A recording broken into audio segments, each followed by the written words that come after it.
This is the land of the dead, and this is its master. Hades, a god so feared no one would speak his name. His myth reveals how the ancient Greeks viewed death.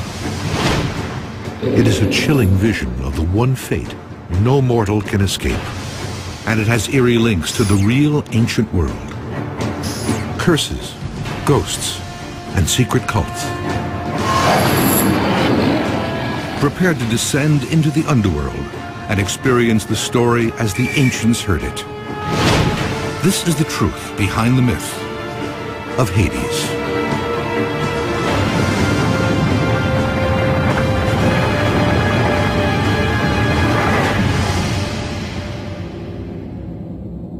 In a lush green pasture, a beautiful young woman picks flowers. Her name is Persephone, and she is being watched. In Greek mythology, when a young maiden is plucking flowers in the meadow, something bad is about to happen.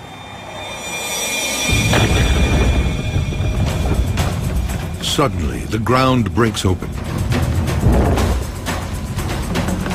An unseen hand reaches up from the darkness and drags her down into the underworld.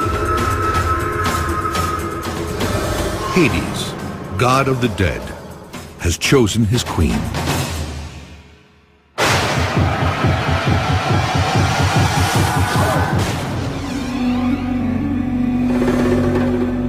Hades is mythology's warden of death. He commands the vast and frightening realm that all mortals, good and bad, must enter when they die.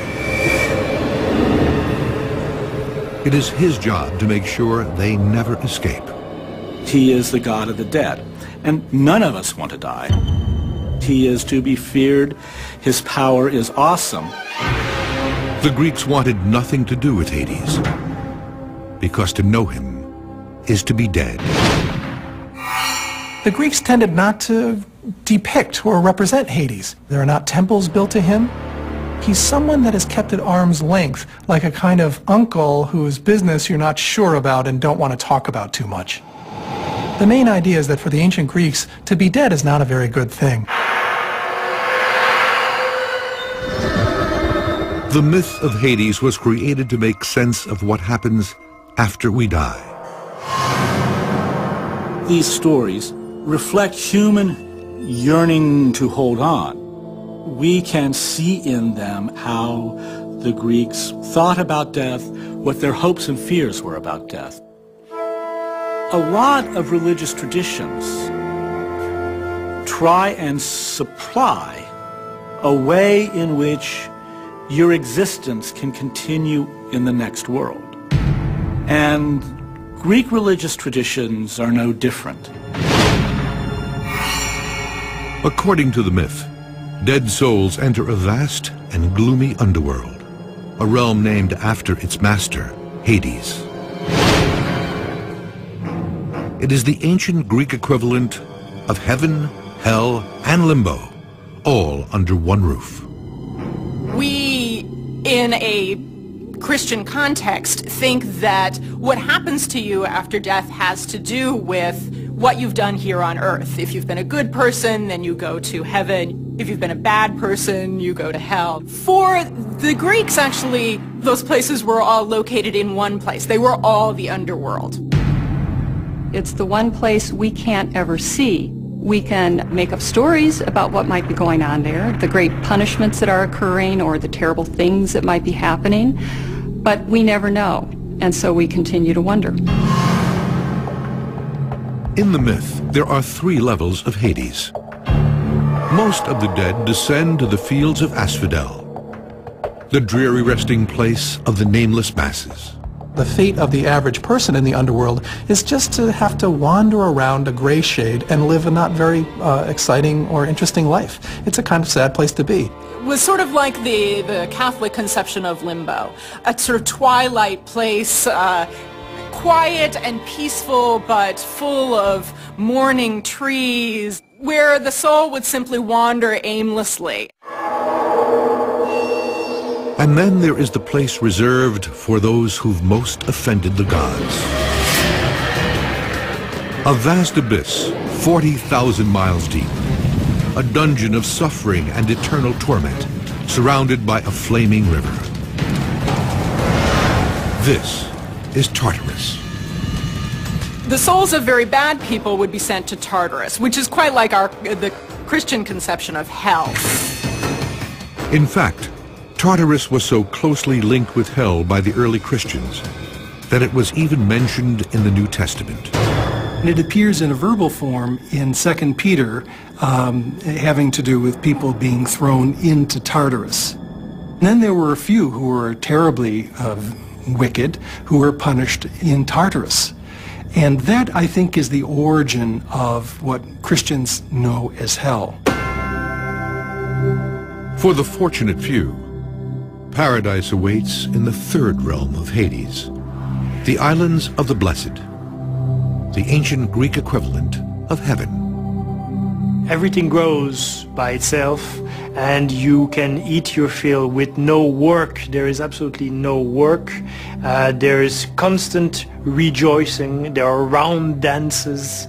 There are streams, and there is pure friendship. That was where famous and glorious people would spend the rest of their lives. In the myth, all human beings must eventually succumb to Hades' command. For some, that day comes far too soon. Hades has kidnapped a young maiden named Persephone. He holds her captive in the underworld. Hades has taken her away to his realm to be his wife forever. But Persephone is not forgotten. In the world above, her powerful mother is searching for her. She is Demeter, goddess of the harvest, the woman who feeds the world. This is one myth that defines one of the most central aspects of the universe. Demeter is able to destroy humankind. She can rip the world apart. The ancient Greeks believed Demeter was responsible for the changing of the seasons, and that Persephone's disappearance started the cycle. She didn't know what had happened to her daughter. So she wandered the earth, and in her grief at the loss of her daughter, she forgot to give fertility to the land. So plants withered and died, human beings no longer gave birth. The earth descended into the deepest of winters. Faced with the prospect of an endless frost, the other gods command Hades to return Persephone. But Hades has a plan.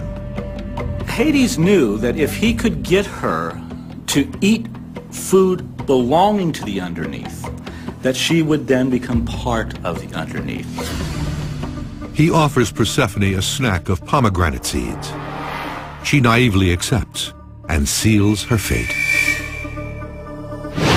It is a mistake for which the entire planet will pay. She must now spend 3 months of every year in the underworld, 1 month for every seed she ate. The rest of the year, she can spend with her mother. When Persephone is down in the underworld, Demeter doesn't give Earth the fertility that it needs, and that is what the Greeks understood as winter. When Persephone returns to her mother, Demeter rejoices, and that's what we have as spring and summer. The ancient Greeks believed Persephone traveled to and from the underworld with each change of seasons. But how did she get there?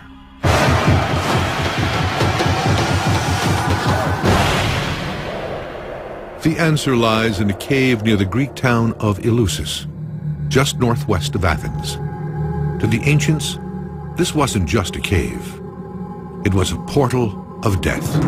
According to the myth, Demeter met with her daughter Persephone right here.